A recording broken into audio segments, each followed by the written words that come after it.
Universidad Tecnológica de Israel, Facultad de Ingeniería en Sistemas. Circuitos 2. Recuperación, teoría de transistores y simulaciones. Integrante Brian Villarroel. El transistor bipolar. El transistor bipolar es el más común de los transistores, y como los diodos puede ser de germanio o silicio.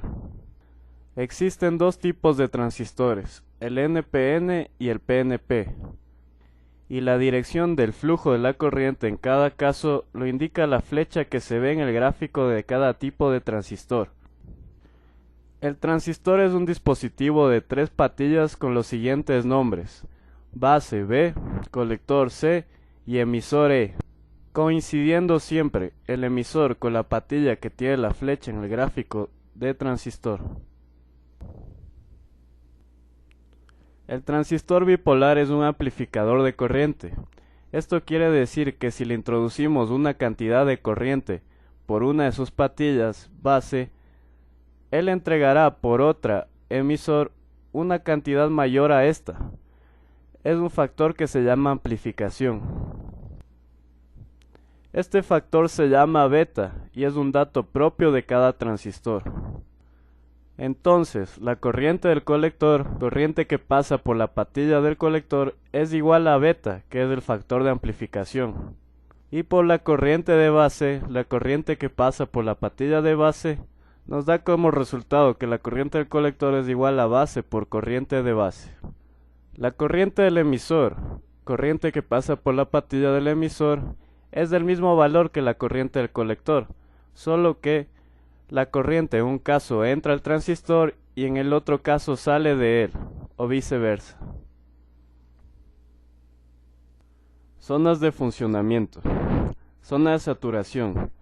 El diodo colector está polarizado directamente y este transistor se comporta como una pequeña resistencia. En esta zona el aumento de la corriente de base no provoca un aumento de la corriente de colector. Esta depende exclusivamente de la tensión entre emisor y colector. El transistor se asemeja en su circuito emisor-colector a un interruptor cerrado. Zona activa. En este intervalo el transistor se comporta como una fuente de corriente, determinada por la corriente de base. A pequeños aumentos de la corriente de base corresponden grandes aumentos de la corriente de colector, de forma casi independiente de la tensión entre emisor y colector. Para trabajar en esta zona, el diodo base-emisor ha de estar polarizado en directa, mientras que el diodo base-colector ha de estar polarizado en inversa. Zona de corte. El hecho de hacer nula la corriente de base es equivalente a mantener el circuito base-emisor abierto. En estas circunstancias, la corriente de colector es prácticamente nula y por ello se puede considerar el transistor en su circuito colector-emisor como un interruptor abierto. Vale resaltar que los transistores se usan en su zona activa cuando se emplean como amplificadores de señales, y las zonas de corriente y saturación son útiles en circuitos digitales. Simulaciones. Voy a explicar de una mejor manera el funcionamiento del transistor utilizando el simulador Cooks como ayuda. Para el siguiente ejemplo voy a usar un transistor NPN, que lo podemos reconocer por la flecha de dirección del emisor, una fuente fija de 12 voltios.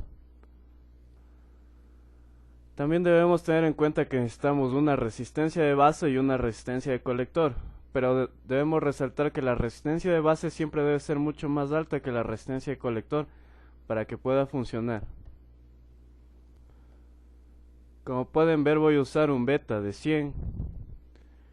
También, ya que voy a mostrar el punto Q donde está funcionando el transistor, voy a usar una sonda de corriente y una sonda de voltaje para calcular la corriente del colector y el voltaje del colector emisor. Hay que resaltar que el punto Q es la zona de funcionamiento donde está el transistor. Para esto debemos tener claro que necesitamos una simulación de C para que funcione. Por lo tanto, procedemos a simular. Y podemos ver que me ha dado un voltaje colector emisor de 5.51 voltios y una corriente de colector de 1.38 miliamperios. Se debe resaltar también que la corriente de colector siempre se mide en miliamperios y la corriente de base siempre se la medirá en microamperios. Ubicando los puntos que me ha dado la simulación, se puede decir que el transistor estará trabajando en una zona activa, ya que casi está trabajando a la mitad de voltaje y tiene un alto valor de corriente en el colector. Las fallas que se tuvo fueron el entendimiento de la teoría del transistor, también en sus zonas de funcionamiento. Como conclusiones, puedo decir que gracias a este trabajo se ha logrado una mejor comprensión de la teoría de los transistores y sus zonas de trabajo. Gracias.